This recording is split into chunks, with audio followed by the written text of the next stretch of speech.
Hi. Hey,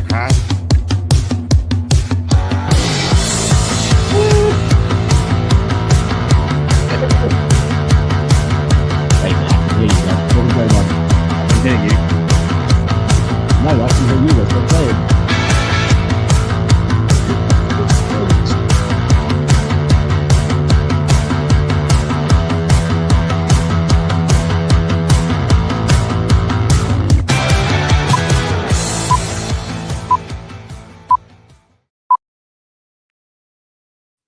And now you're gone. Brilliant. Everything's changed in the world of Ask the Accountant. Good morning, everybody, and very warm welcome to today's exciting episode. It's a bank holiday Monday, but that doesn't mean we stop. We still carrying on. Today is episode 134 of Ask the Accountant, the main show. The date is the 26th of February, 26th of May, 2025. And everything's changed. Everything's changed. First of all, you could hear Johann during the intro, and I had to kind of come on and explain to him that we could hear him, which has never happened before. It didn't mute me. It didn't mute you, exactly. Me when you play something. How rude. And also on the right hand side, we can now see your wonderful comments appearing. We're not 100% sure if we're happy about this yet. We're gonna see what it is. But put in the comments below, what do you think? Do you like it? Do you not like it? But that doesn't stop us still doing what we you couldn't hear anything, says Cheryl. All right, okay. Let's go from there. Before I bring in the comments, so Jan, how's your weekend been? Weekend of rest and recovery. After a long week. Last week I was in Spain speaking to a group of 100 people that are buying and selling, buying primarily businesses. So I was speaking about financial due diligence, mergers, acquisitions, and all that good stuff. Got the honor to sit and watch and listen to Richard Farley from Dragon's Den, and then have a couple of beers with him at a beach party afterwards. So a very cool week for me. And then got home looking forward to the F1 to realize, oh no, it's Monaco. I'll go back to sleep. Is it that bad? I don't know. Was it that bad? I mean, first of all, how was the paella? Good. Yeah. Bit of a revelation. When you ask for something medium in Spain, like a steak or a burger, that's borderline rare. Ask for something rare, you're going to get blue. I mean, I asked for ice cream at the end. I was slightly worried they're going to bring out a cow with a hole in it from where my steak used to be, and they're going to start milking the cow to make the ice cream. But yeah, other than that, fantastic. Good. So yeah, all good. How was your weekend and week? Yeah, it's been good. Very good week. Very busy, but yeah, very, very good. I forget what was. Oh yeah, friend of the show, Steve. Something's not right today on bank holiday. That's February and names I'm getting wrong at the moment. No, Chris Downing. I was on his webinar, so that was very good fun. Good to How was that? Yeah, really good. Really good. ICAW event, all about the world of changes coming in the world of payroll, etc. And I also went to see another friend of the show, Rosemary Bookkeeping, as well. I went to their little conference. That was good fun. We got the opportunity to do an escape room afterwards, so we did the whole talking at the event and all that sort of stuff, and got to know everyone and all the. I was invited to their award ceremony and everything. It was really cool. And then afterwards, we all went to do an escape room. And yeah, put it this way: we finished the escape room at the first. So it was one of these dueling ones. I don't know if you've ever come across a dueling one yet. I'm sure Sam in the comments will talk about could say how good they are. But these dueling ones is you both kind of go into a room, and there's in this scenario, there's one room in the middle that you're trying to get into. First one to get into that middle room wins, basically. Until we put in a bit of a different wager where every hint gave us a time penalty, and we had one more hint than that, and even though we got into their thing 30 seconds before, meaning we lost. So there was that jubilation of getting in there first, and yes, we did it, well done, yay. And then realized that actually we were one out, so we soon got taken away from us, but that was good fun. we would be nothing in this show without our wonderful community. So first of all, we got Kirsty there. Good morning, everyone. 8:28. Happy bank holiday. Sun is shining in March. It's actually May. We've had this conversation already. I know that's where she lives. Blah blah blah. The place with a sunglass emoji on. Excellent to see. I've got overcast, unfortunately. So it was nice and sunshine, but now it's gone. So hopefully that's not something that's going to a thing for everyone. Cheryl says good morning, right on that 8:30 dot. Appreciate it. Paul was there. Good morning, Paul. I don't know why I'm putting these up now. You can see him on the right hand side, just underneath Johan. But yeah, well, I still think we need to bring him up. Cheryl says she couldn't hear anything, so even though you were talking and getting excited, maybe it's only me and you that can hear each other at that point. But yeah, maybe. Sam says happy bank holiday Monday. Good morning, Sam. Nick says good morning, guys. Good morning, Nick. How you doing? Juliet says good morning. Good morning. Dave says good morning, all from London. I hope you had a wonderful weekend. Hope you had a wonderful weekend too. Cheryl says there. First time from YouTube, says Dave. How's it going? Is it better, worse? Give us some feedback on there. But great to see you there, Dave. And just about readable for me, but I graded to a AZ Fold. To a Z Fold phone last week. I've got a Z Fold. I'm not 100% sure I like it, but then I've got the Google Pixel Fold as well, and I'm kind of comparing them, and it's way better than the Google Pixel, but I'm not sure. Is it? I don't know. Is it the future? I'm unsure. Mostly so I can use Engage It on the go. There you are. That's why you went in. Everyone invest in Samsung then, because this is the future. Happy bank holiday, says Dave, and better. Oh, it's better. It's better than LinkedIn. There we are. Who'd have known that YouTube could be better at video content than LinkedIn? The recent exploits and everything that's going on. But yeah, I'm not sure this comment section live ticker thing's going to stay. You're not liking it, are you? I mean, it's small on my screen, and I've got a big screen, so trying to watch it on a mobile phone on its side, or even worse, the portrait is going to be very difficult, I think. Yeah, and we've already got warning pages coming up saying that some of our platforms won't be happy with it. So, good. So, yeah, might be banned from some platforms going forward.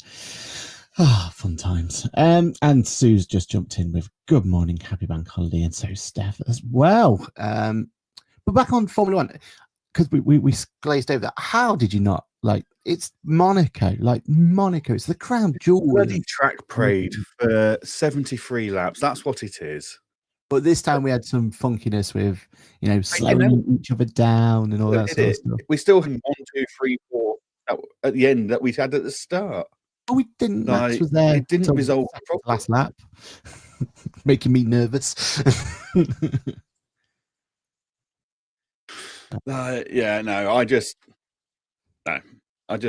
I'm not.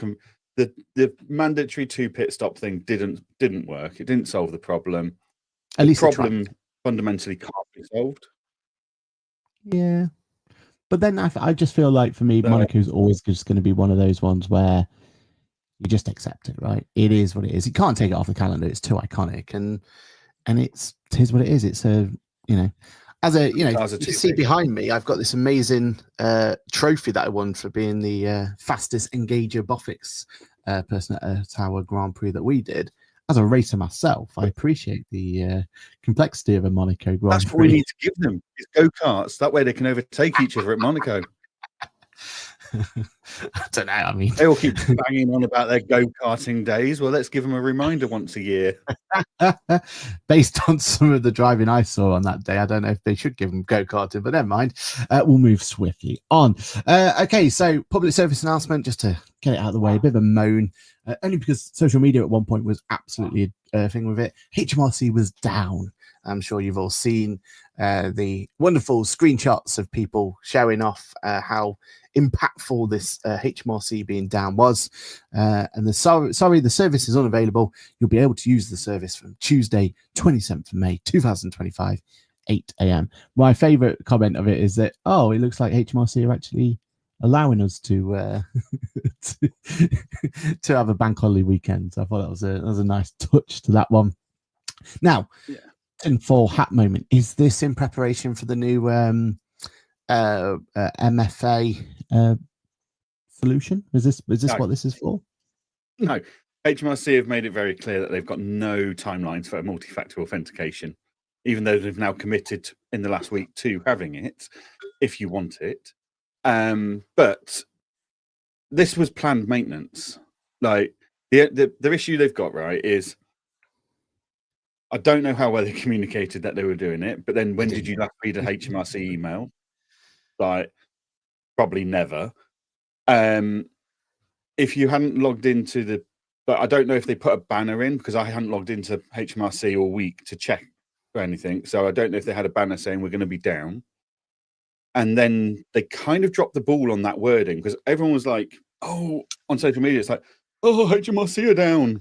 It's like, well, the fact that they know when it's coming back tells you that it's maintenance and it's planned. I grant you, they should have used the word maintenance in the landing page. That would have helped. But yeah, like it did baffle me how many people looked at it and went, oh my God, it's down. It's like, it's a bank holiday. So they've got a 3 to 4 day window here to get work done. It's telling you when it's coming back. And as Stephanie says, it was in the weekly HMRC updates that agents' services would be closed. Did we cover it on our news section, though? That's all I'm saying. I'll be honest, the last time I read the HMRC update, I think was 2017. That is one of those jobs I instantly delegated. And I don't even think the person I delegated it to is employed by me anymore. Never mind. In fact, I know she's not. So yeah, that's what the HMRC agent updates are for, though, is you get a weekly update, you can sign up to it, and it will tell you things like this. For us all to ignore just another newsletter. So yeah, HMRC were enforcing positive behaviour by you having a work-life balance. It's a bank holiday. We want you to take some time out, people. So we're going to stop you from filing. Well, the API was still working. It was just the login area. So if you wanted to do some tax returns and stuff and you're using softwares, that was fine. It was just the logging in to look at client details and balances and stuff that you couldn't do. Exactly. So it was but it does kind of raise the question of why that's not available on API as well. But that hopefully will come with that's a whole different problem. Let's hope for this. I mean, it's not at the moment. There's no plans or conversations around it. But surely common sense is that going forward, that is the sort of information that we need available, right? So if it is down, I mean, going forward, even if it is down through the Making Tax Digital one, it'd be a pain anyway because you only have a client list. So yeah, hopefully logging into the client agent service area is going to be a thing of the past, because hopefully we have APIs that mean that information can be available in our dashboards going forward, which is what we all want, right? Yep. Maybe that's what they were trying to build right over the weekend. You don't know. The old services, I hope not. Can you imagine? Can you imagine the uproar of, oh yeah, we finally listened to you. Here's your API. If you're a Making Tax Digital client, though, you're gonna have to wait another 6 years because we've got to build that on the other system. Yeah. Don't worry, we'll build it on the old system. That's a whole waiting queue to wait in. Queue uproar from the whole accounting industry. Yeah, but it wouldn't put us past good old HMRC. So we just thought we'd get the moan out of the way because it was doing its rounds on HMRC. I personally had no idea, and also I think everyone was saying it was down on Saturday. It was down way before though. Friday was when I found it. It went down Friday. I think it was Friday evening. I don't think it went down overly early on Friday. Some of the vendors were emailing to say, "Oh, by the way, just to let you know, HMRC is down," but they were even saying, "Oh, we were told it was Saturday to Tuesday or whatever it was." So yeah, it is what it is. I mean, hey, this is how it is. Now I thought I'd do a quick to moan when they break down and they can't work because they've not done any maintenance on it. So don't moan too much, isn't it? Yeah, but there's better times to do it. If Christmas Day, for example, none of us were logging in on Christmas Day. I mean, I think there was like 25,000 people that did log in and file a tax return on Christmas Day. So maybe Christmas Day's too busy. Yeah, exactly. All right, I've called this next session event roundup, and I can't remember what the Accountex news is. I should have wrote that down, but I'll try and figure it out as I go along. But let's first of all go with the Fab news.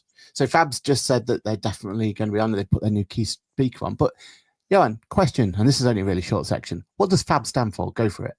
Festival of Accounting and Bookkeeping. Wrong. Now, I don't know where everyone was telling us what this was actually called, but this is actually the Finance, Accounting and Bookkeeping Show.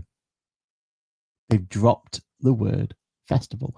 When, why, how, I don't know. But they're now called the Finance, Accounting and Bookkeeping Show. Thoughts? He's speechless.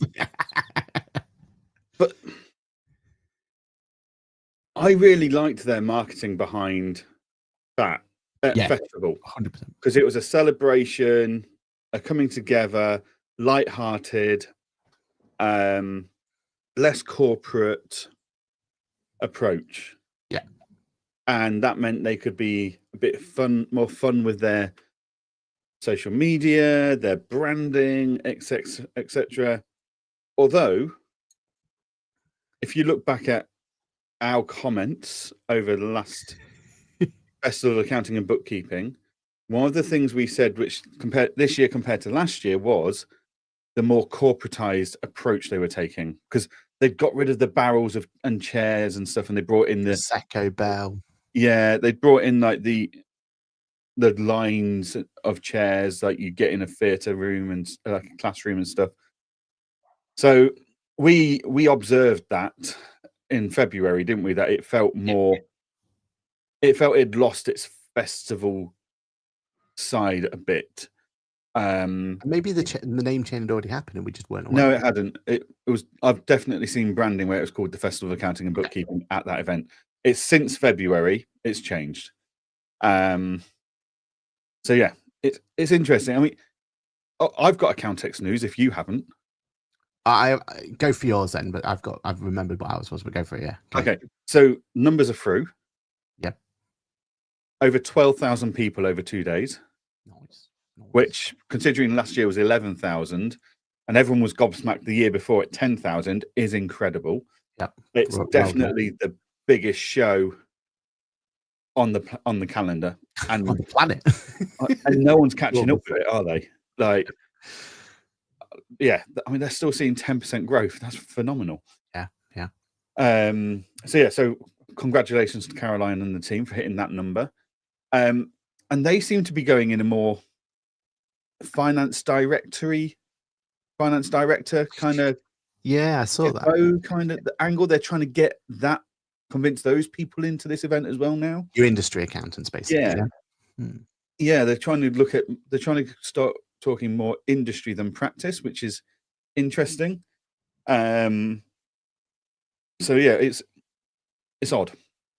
They're all trying to resolve the demographics. For firm owners, trying to get them to come there as well, because like we had Caroline on, didn't we? Not last week before. And one thing that always sticks to me about that interview was when she was saying how one of her proudest moments is that that people are getting hired at these events, right? Like you're sat having a tea break and suddenly you're overhearing this, or you're at the pub or whatever it's going to be, right? So bringing that sector into the industry as well, great for people like us, because there are some really bright sparks in there that we could like grab and take and all that sort of stuff. So yeah, I think that's from a purely challenge for software vendors, though. Challenge for software vendors. So one of the comments that a lot of software vendors make, especially at Accountex, is the amount of tire kickers that attend. Yeah, agreed. From their point of view. So students, people that have no intentions of buying softwares, etc. They're there for the seminars and stuff, or the CPD, which is fine. But when you're paying a lot of money as an exhibitor, you need to get a return on your investment. True. Now, if you're bringing in industry and practice, you're going to have to start being able to distinguish between, are they going to be in different sections? Because like a lot of the product that's right for practice isn't right for industry, and vice versa. So you're going to have to find a way of having those conversations. Yeah. Which could be a challenge. It could but be on the plus side to that, though, I mean, how many industry-based roles they're still using software from 10 years ago because that's all they've ever known, right? Like industry needs modernizing. Yeah. 100%. Absolutely right. But from a vendor's point of view, how do we make sure we're having the right conversations with the right people? Is it a case that we need to split the room into 3 sections? One side's industry, one side's practice, and the middle is the bit that those ones in the middle are kind of, they can work for both. Yeah. What, and the vendors get allocated each side, and yeah. Yeah. But then where would the accountant go? In the middle. Everyone's saying we're here for both. We try and get a thing, long enough that we're on all 3 sections, just running up and down. It's a lot of USB cables. I mean, can you? We're a health and safety hazard at the best of times. Christ. Yeah. Insurance premiums through the roof. I said, how was your event? As we've got the seats opposite sides when we don't have interviews. But yeah, no, I mean, it's interesting that they're obviously seeing, they're hitting the ceiling at 12,000. That's so impressive numbers wise. Amazing. So I get why they want to go into industry, but you've got to maintain the quality of the conversations for the people that ultimately are paying for the event. It's a free event for attendees, so the vendors who are paying for the event have to see a return on their investment. Yeah, agreed. So that's going to be interesting. I mean, Caroline will smash it. I'm sure she's already got this all well planned and organized. But yeah, so, and then it sounds like finance, accounting, and bookkeeping are going in the same way, because they've seen that they want to try and get that, like their finances, I would argue, industry, unless they're going into like lenders and IFAs, insurance and IFAs and stuff. I don't know, but yeah, it's interesting, isn't it? That because I would argue Fab, DAS, etc. have got a long way to go before they need to worry about other markets. Like they've got a lot of work to catch up with because what's that? So Accountex is now 4 times the size of DAS, and twice the size of Fab. Interesting. It's going to be an interesting year next year, I think. It is. My Accountex news, just so we cover it, was go watch the pitch slap from Jordan. So if you've not seen him on LinkedIn, I believe it's a YouTube channel as well. So Jordan's just put up Vickery, isn't it? Jordan Vickery is full name. He's just put up a pitch slap series. So we went round. I like his concept, and we've seen it before, where he literally goes up to you, say you've been pitch slapped, and you get 1 minute to push what is your vendor doing. So it's the pressure's on you, you've got to kind of come up with it, and he gives you some extra pointers. If you include certain words and stuff, you get extra points, because there's a league table, and you want to be at the top, come down to the bottom. And we came 3rd, so I'm very proud of that one. We smashed our little pitch deck slap, and we were able to come 3rd. I'm not going to say if we bribed any of the judges or not, but we came 3rd nonetheless. With or without bribery, we made it to the 3rd place. Rumors are afoot that we may have bribed some of them. But no, it was great concept. Really love seeing that. And what I loved about that was it really, just like our behind the scenes of our grid walk, right? Just showed you kind of the energy levels, and it builds that FOMO, doesn't it, of people who aren't at the event. And if there's 12,000 already there and we create FOMO, that's how we build it to the next number and keep going from there, isn't it? So great to see. Really enjoyed that. And then finally, just to round up the event roundup before we go to our comment section, DAS launched Just Ask DAS, which I thought was a really cool little concept. So they've got the opportunity of every single speaker that was at last event. They've kind of transcribed that, put it into a ChatGPT-esque AI powered model, large language model.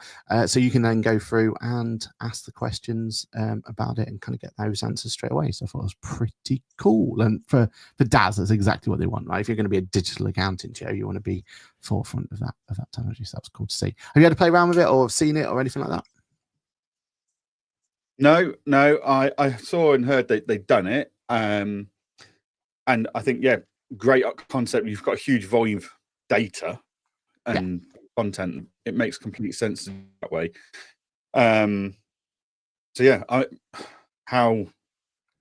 suppose the question you've got to ask is the quality of content. Like, if someone's being paid by a software to talk about that software, then is it factual, etc.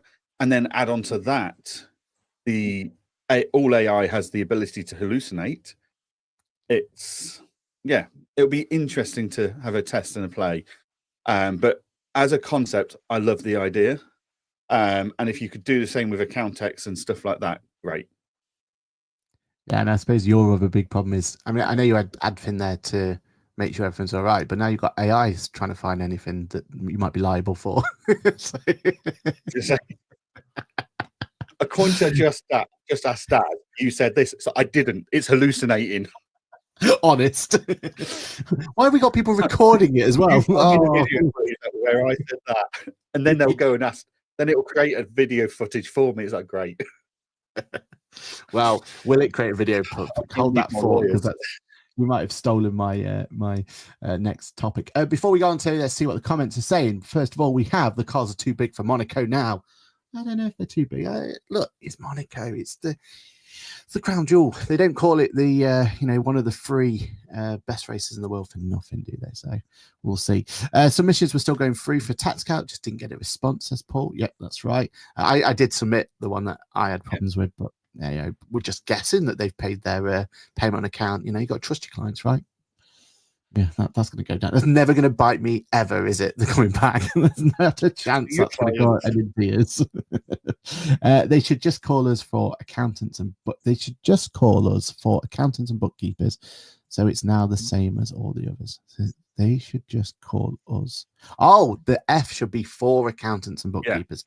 Yeah, no, I get that. I still like the festival. Like, festival for me was, we've already said, other than that one comment I think we said at the very beginning where it was, oh, now we've got to tell our clients that we're off to a festival. Maybe that's why they had to change it. They saw that comment, like, oh, good point. I mean, when I do my out of office stuff, I always say I'm at a conference. Yeah. I don't specify which one. But I didn't specify that I was in Malaga in Spain, attending a beach party, etc. I just said I'm at a conference. Yeah, it is a shame though, because festival we could have had tents and all sorts going forward. Really saved on our accommodation costs and everything else. Will we see a more student focused events? I'd argue, Paul, there already is, like ACCA, ICAW 2020, Kaplan's there. Yeah, and I know from an ICAW point of view, they really struggle for. They feel like they've just got to be there, right? They don't have a choice, and they really struggle of what to do to get the most out of it, and it's a real battle for them to return on investment, like we've already said, right? Like, what do they achieve out of it? I know ICB do amazing from these sort of events, right? Like, that's where their community rallies together yet again, and they have that thing. I think for the rest of them, although we were right next to ACCA, and they seemed to. They were busy. Yeah, I mean, their door concept was a clever idea because someone wanted photos opportunity, right? Yeah, it's a tricky one. But I do feel like there is a lot of student focus there anyway, which is good to see. But can't help but do more. Maybe like PQ or someone needs to be there as well. Maybe day 2 should be learning more towards industry, and day 1 for practice. We had this with QuickBooks, didn't we? QuickBooks tried this years ago. Yeah, where they split the thing. Always felt like we were, and also day 2 means that your speaking slots then have to be focused towards industry versus thing. So we're already at how many doesn't get to speak already, and now you're going to kind of cut it down there. So yeah, maybe there's an opportunity there, or do they integrate a 3rd day? Please don't. Well, it's going that way though, isn't it? 12,000. Well, here's a concept for you. Think small business show XL. Yeah. That's technically one part of a 2-part thing going on. Yeah. Because your small business show ticket gets you into the IT technology conference next door, doesn't it? Where you can go and see Microsoft and people like that. Yeah, there is some crossover. So in there. You could have like 2 exhibitor halls, one for practice this one for industry, and the bit closest between them will go as a mixed approach. These guys are suitable for both. This guy's all over here are practice. These guys all over here are industry. So it could be done. And by widening it, you get more judges, more speakers, etc. Potential. Yeah. But then there is that risk of us and them, like, oh, this is the industry side. Oh, this is the practice side. Which one's better? Blah, blah, blah. Yeah. And I mean, we've already got accountants versus bookkeepers, haven't we? We don't really want a third tangent to that one to keep an eye on. So, what's this? I still talk to other accountants who don't go to accountants because they feel it's just a sell mentality from vendors. And honestly, I think that's what it was back in the day. But I think that's completely changed now with the amount of activations we've got there, the amount of great speakers and more diverse conversations as well. I mean, some of the topics they covered this year was absolutely phenomenal, right? Like we really went into stuff that we just wouldn't even dream of talking about before, like neurodivergence and all sorts of topics, wasn't there? So I feel like that. I think that shift is changing, isn't it, for the better? Definitely. I feel it's very much it's 2 days that you make. It's what you make of it.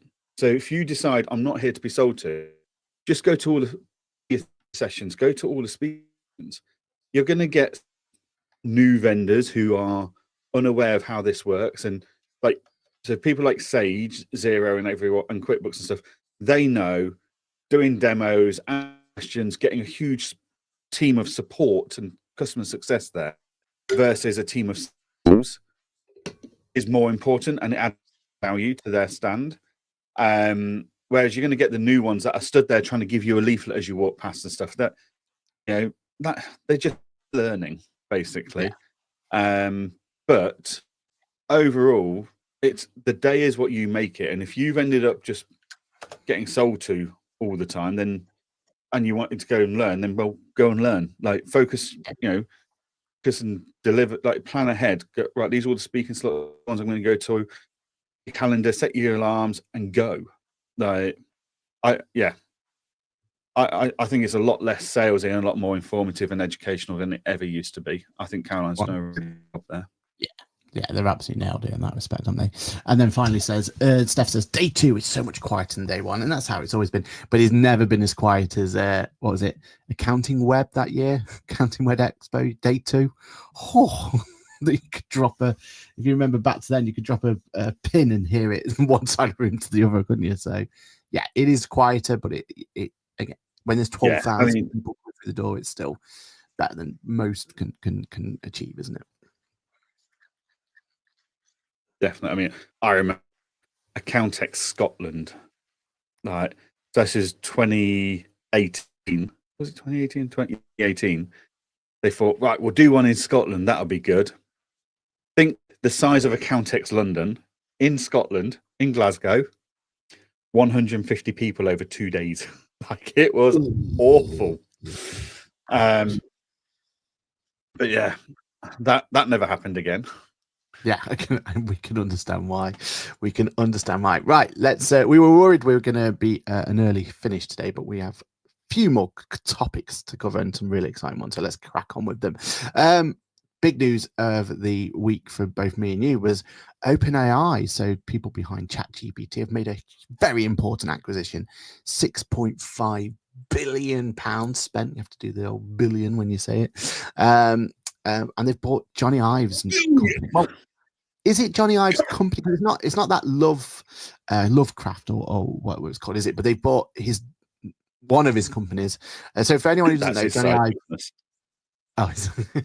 Johnny Ives is basically the person who designed all the best aesthetically pleasing Apple products. In fact, it's so good. I've got a whole book down here, which I can't even pick up. It's that big. It's like the book itself is this big, with all Johnny Ives creations in from Apple.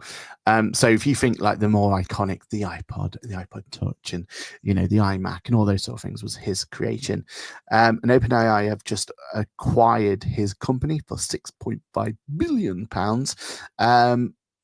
And really excited. And the exciting thing is their plan to launch some new hardware. Now, we were talking about this behind the scenes, weren't we, before we went live?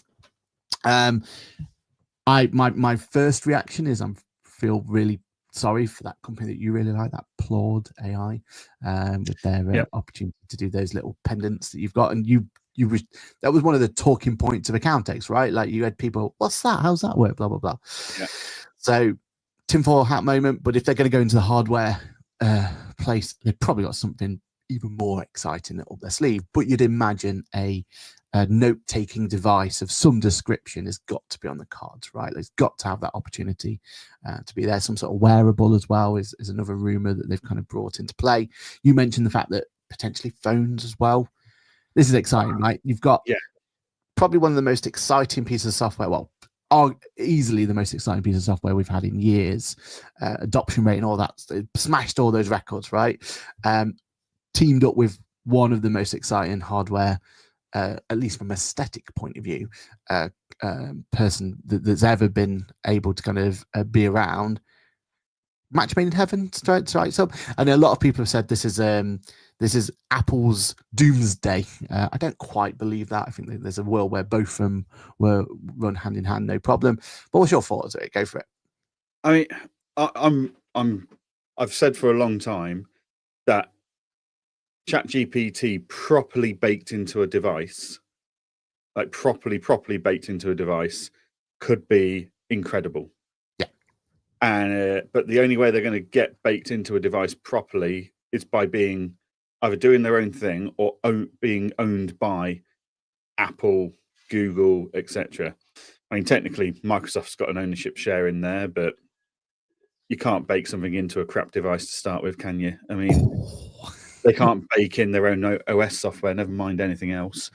But yeah, like I think this is hugely powerful. Like, and it's not just going to be like, it could be a phone, it could be a laptop, it could be a tablet, but it could also be, as you said, like wearables. Is it going to be a pendant? Is it going to be glasses? Is it like, there's so many routes that Johnny Ive could take this down. It could be phenomenal. But I don't think it really matters how, like, obviously the device has got to be good, but when you look at some of the devices that are out there on the Android market now, they are incredibly powerful, like huge batteries, really power efficient. The bit that lets them down potentially in my mind is the Android operating software and the ecosystem. But yeah, like, I think they could do, I think OpenAI can do something particularly powerful here. And like every day, I'm always looking at ways I can bake ChatGPT into my phone better. So like on the side button, that's now a shortcut to open the voice activated part of ChatGPT and stuff. Yeah, like I think this is going to be huge. It's just, how can they get a good enough set of devices out? And so they're saying next year. They're saying they're launching stuff next year, which is ambitious, shall we say? Very. But at least, I suppose, the argument is, like, we all know how to make a mobile phone device or a wearable bit of tech now. That's easy. Like, Apple makes great hardware. It's AI. It's taking a lot of time and it's a bit rubbish. Yeah. So they've already got the AI part. They've got that. They can plug into that. The hardware, in theory, is probably a bit easier, unless you start going into glasses with projections on your screen and stuff like that. But even that's getting easier. So yeah, I'm excited to see what they do. I think it could be very, very powerful. I'm expecting my bank account to get hit. Yeah, it's already over, isn't it? Next year. Take my money. Take my money. Yeah. Take my money. Here's a blank check. Just fill it in with whatever you need. Yeah, you just take the money when you need. Maybe they need to get a direct debit. I think the 6.5 million, as great as Johnny Ive is, and like he is one of those absolute once in a generation visionaries, I still feel like for 6.5 billion, there must be something else on the table here. So maybe that whole idea that they're going to be only a year away is because they've already kind of R&D'd something, right? We don't know what it is, but my gut feeling is there's something there. For 6.5 billion, you're buying into something more than just someone. Yeah, you're not just buying a name. Yeah, exactly. So they must have been cooking something up, something there. Well, my assumption would be. I think the other one, I think you nailed it on the head. For as amazing as ChatGPT is at the moment, it's still not that full in-baked ecosystem, and we'll come on to it in my story that I've got in a moment. But I still go back to, I still have a subscription for Copilot, Microsoft Copilot. I know you've passed yours on to Team, haven't you? You've kind of like completely got rid of it now and moved it on, but I still have mine, and that's because if I want to create a PowerPoint presentation, or if I want to do something, right, that's where the ecosystem becomes really powerful. You ask the question, do the deep research, you blah, blah, blah, you put all that information into one place, and then suddenly it's generating documents for you, all that sort of stuff, which is definitely where ChatGPT doesn't fall down as such, because it can still do a few PDFs here and a thing there, but it's always, you're almost having to, there's a friction to it, isn't there? And either you've nailed how to get over that friction, or it's frustrating to get over the friction, whichever way it's going to be. But either way, it's not as seamless as it is as being in that one ecosystem to rule them all. And my next big thing about this one is, just imagine, like, we've come into a really good solution point at this point in time, in terms of the way that Johnny Ive was trying to build things back in the day, but had limitations on hardware. So his dream was this one port laptop that was just, glossy as anything. For anyone who didn't know, that was called the MacBook, not MacBook Air or any mnemonic on it. A thing of absolute beauty, but from a system point of view, was absolutely trash, because it thermal throttled it, everything. It was just from a usability point of view, it relied on an Intel chip to start with. Exactly right. But you figure the technology now with M1, M2, M3, M4, M5 coming next year, M6 year after. Like, if he had access to that thermal restriction taken away from him, if he could build something based on that architecture now, it'd be a completely different Apple, right? Like, there would be so much cool stuff coming out that would be, with his vision was always limited by the technology that was there, and that technology's finally caught up. So the idea that he's now got a blank slate to go, right, well, surely at 6.5 billion they've got access to the fastest, most thermal efficient chips available, surely they're going to have a blank slate for him to go and build whatever vision that he's got. That's exciting, right? And there's going to be software there that can back that up, because we've already seen kind of how they approach software. So that to me is that it's almost like his second chance. He had that blank slate at Apple, but technology back in the day was holding back. Now technology doesn't hold it back. He was a visionary before his time. Exactly. Now his time might be here. 100%. So we've got to keep an eye on it. Exciting times coming up. What is it, other than kind of maybe a note-taking device? What would you want? Like, if you could have that opportunity for AI to be in there, what is it that you're looking for? I mean, let's right. So we've got loads of mediocre AI out there, right? So everybody knows I begrudge writing AI because it's crap. It doesn't really do a great job. Never gets. It's we analyze your tone of emails. No, you don't.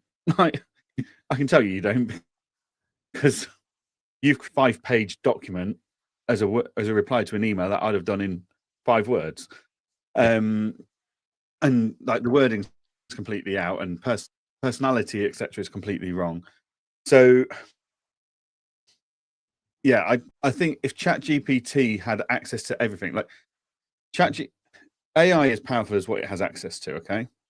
ChatGPT at the moment doesn't have access to my diary, doesn't have access to my to-do list, doesn't have access to my notes. Like, I've got to use lots of different AI tools to access all those different things. If all of those were under one HUD, very powerful. Like, if you think, I've got transcriptions of hundreds of meetings and calls in my Apple Notes, because that's how I document everything. If ChatGPT had that'd be like a second brain. Like, anything I've ever that I could go, what was discussed here? Now, there are tools like that available, but none of it's joined up. So I could summarize that, but it wouldn't have context of all my emails that have come before and after that meeting. It couldn't have context of my calendar and what's coming up in that meeting, next meetings and stuff. So I think it's the the main power here for me is the combining it all together. Like, yeah, and easily.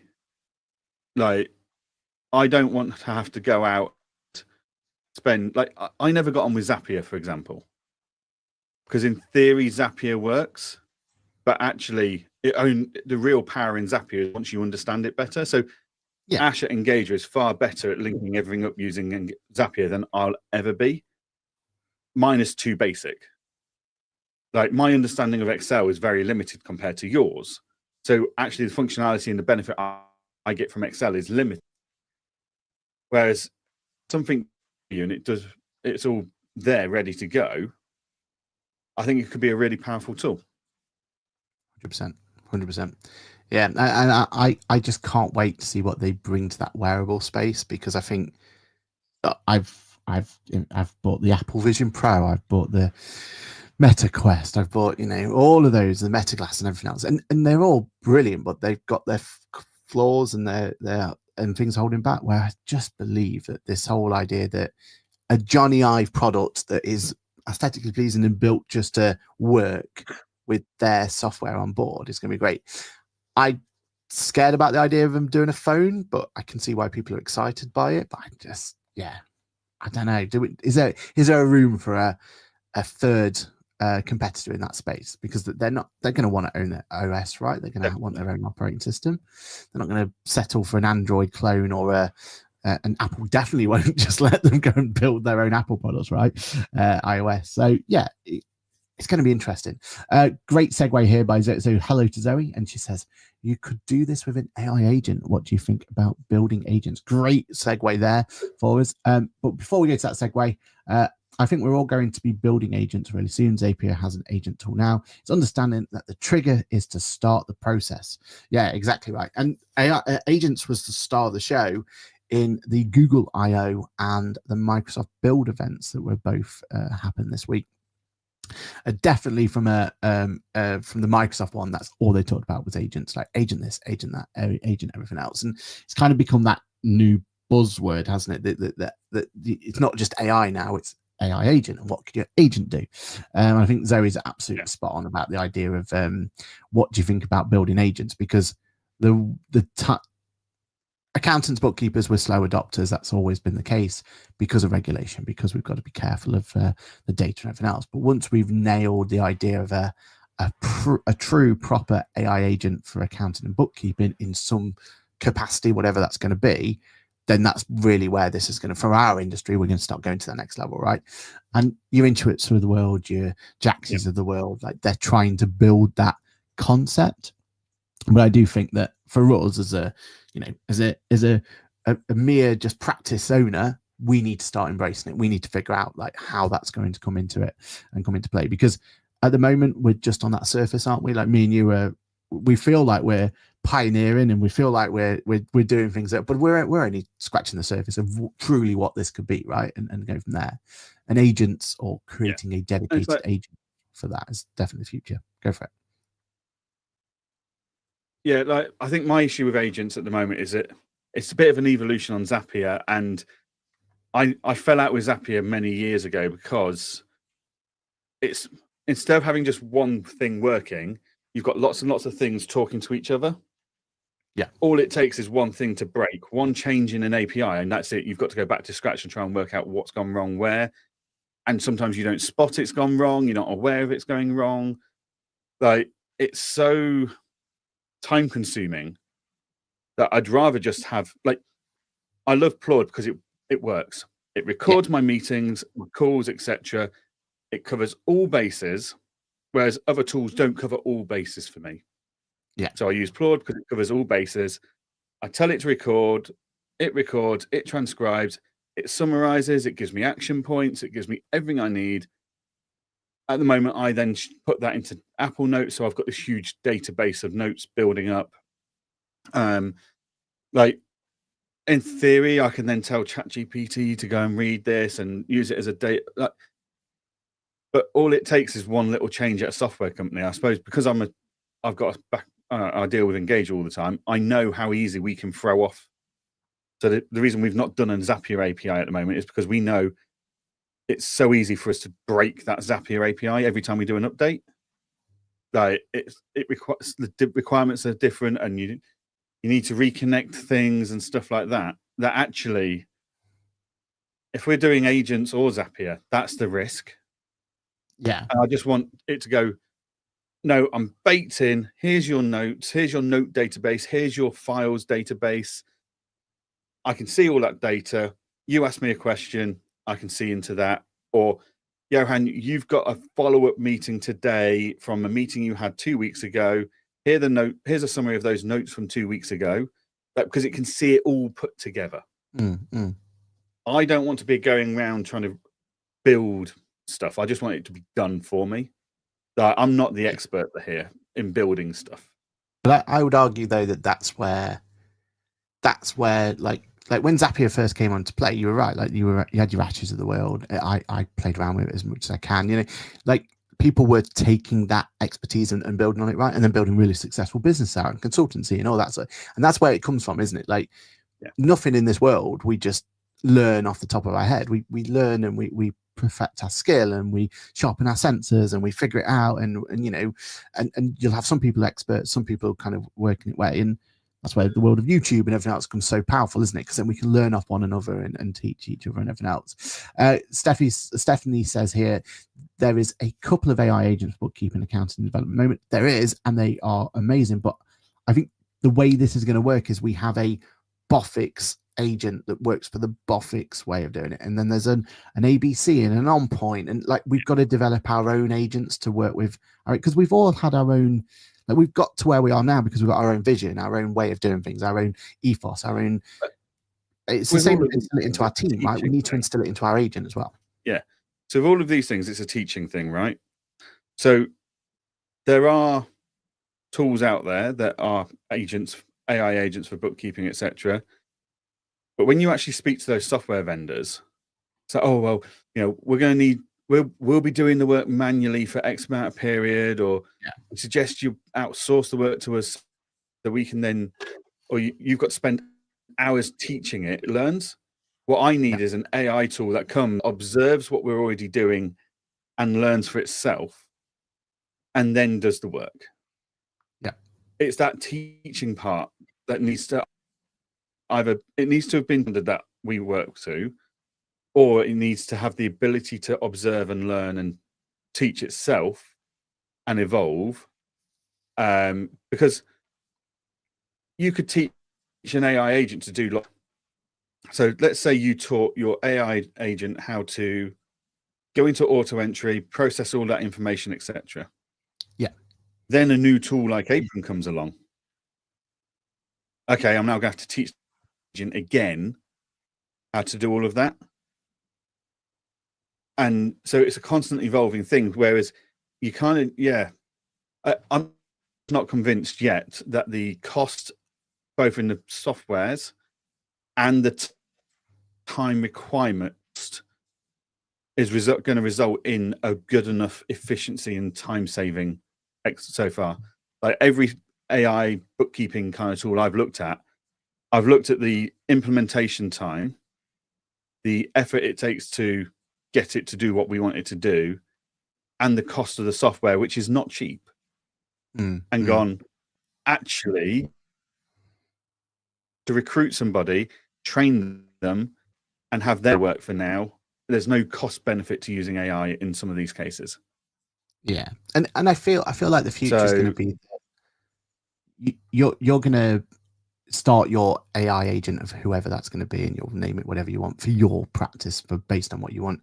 But then we're just going to have to accept that going forward, there's going to be add-ons we're either going to buy or subscribe to, whatever it's going to be, and that's when you teach it how to use Apron, how to use QuickBooks, how to use Xero, whatever it's going to be, right? And that's where the kind of build up is going to be, and there'll be a marketplace for that, right? A marketplace for how to teach your AI agent to do X, Y, Z, how to make it so it integrates beautifully with Engager going forward, right? That's the sort of thing, and I feel like that's the future we're going to, which is a bit like what do you call it? We're kind of putting ourselves into a bit of a marketplace driven approach, but I think that's how it's got to be, right? We need experts of the field of each one of those, because not one person's going to be able to build the tool set for this AI agents going forward to be the best at everything, right? Yeah, and it's going to be a case of, look, some people are going to be able to go away and do AI agents and stuff, and it's not too like we deal with people, with accountants and bookkeepers, that setting up a practice management tool, understanding how to do something in Xero that you and me, or QuickBooks, whatever, you and me think, oh, that's easy. And we wouldn't even need to watch a video of how to do that. We could just go and do it instinctively. Like, we could self-discover. Yeah. Even that isn't possible at the moment for a lot. They have to watch the videos, etc. And that's fine, because we all learn different ways. But if even adding like a client to Xero, QuickBooks or something requires an instruction manual, then how the hell are those people going to understand Zapier or AI agents and the bigger picture of things? So it's, how will the masses get into it? Well, actually, I think a ChatGPT baked in device will open the doors to a larger audience. It will become an easier adoption of a technology through the wider audience. Love that. Okay, quickly then, because we're running out of time, my final bit was cautionary tale for the world of ChatGPT and how excited we get. So, question to you, Johann. We're not the best at this short form content, right? We admit this. We're long form content all the way, but short form content is very difficult to us. If you were going to put a 90-second, 1-minute video out, how long would you time yourself to prepare that content? Go for it. Give me a time scale. I mean, if I wanted to film it, edit it, and put it out, yeah, a 1-minute piece of content, you're going to run 20 minutes, half an hour max. Yeah, because I'm thinking, like, for a 10-minute video, it's normally 5 minutes worth of filming. Then you spend probably an hour editing it to my basic terrible level. So professional would probably about an hour and a half better job. And then you've got to post it and stuff. So plus, you probably want a couple of hours for that kind of video. So yeah, half an hour, 45 minutes is probably right for a short. Yeah, because if you spend anything more than that, for the majority of what we do, for the audience we're going to get and the eyes we're going to get, it becomes less and less. It's a thing of diminishing returns, right? Like, it goes down. And I'm in a really lucky position, because if I have a concept for a minute, for a short form, I've got the wonderful producer Lizzie, to go and do that for me. But at the moment, she's talking about account X, she's got all this other sort of stuff. She's like absolutely stacked out on work at the moment. So I had a concept I wanted to bring to life. I don't know if you've seen the video yet, but the concept was our top trump cards in the form of Office, right? So that iconic scene where Gareth is like, well, why don't you play me with top trumps? Yeah, because why don't you play me? Because, at the end of the day, I could do this and this. And if I'd spent more than half an hour, 45 minutes on that, it would have been a wasted concept, right? Because I could have been doing other stuff to get there, but I wanted to get this concept out. I was watching Google I/O, and I don't know if you saw their ability to create videos now, which has been controversial and everything else. But if you take that away from someone like us who has a concept but would prefer to, just get it out there than having to maybe pay someone or spend more than half an hour, 45 minutes. I saw that and I thought, okay, let's trial this. Right, I had the concept. The concept was this scene. And if you haven't watched it, go and watch any of our channels. We've got it. I think pretty sure I put it on the Ask the Accountant channel, right? But how do I create that and get that out there? Minimal fuss. So Google I/O did say that they had this new video creation tool, but unfortunately it's not available in the UK. Okay, let's go to ChatGPT. Let's use that model instead. So I went to ChatGPT and I went to them using their DALL-E. It is DALL-E, isn't it? Yeah, DALLE. I think it's called DALL-E. I think that's how you call it. So, which is their image generation. And I said to them, look, I've got this concept, and I walked through what it is I wanted. And in fairness to them, they came back with me, well, okay, for us to achieve this, you're going to need to provide this, this, and this. So I provided them the tools and everything, back and forward, probably about 10 minutes worth of conversation with DALL-E to produce it. And at the very end, it went, okay, give me 24 hours and I will generate this for you. So in my mind, maybe this is going to come out terribly, but at least, you know, the concept video could be created within 24 hours. Let's see what it's like. And if anything, if it comes out terrible, maybe that's even better concept, right? Because this is a content that we could utilize of look how bad this Dali is, right? So I gave it its 24 hours. Well, I gave it 12 hours, got a bit impatient. And I asked it, I says, oh, any chance you can give me an update ETA on it? And in fairness to it, gave me an ETA, and it cleverly went through. It's done this bit so far. It's concepted this. It's done this. It's now in its rendering process. But the rendering process is going to take another 2 to 3 hours. Come back later. So I came back in 2 to 3 hours. And then it even told me that there's been a delay in the rendering and it's going to take a little bit longer, but hold with it. It's almost there. Everything's fine. And then it came back with, ta-da, all done.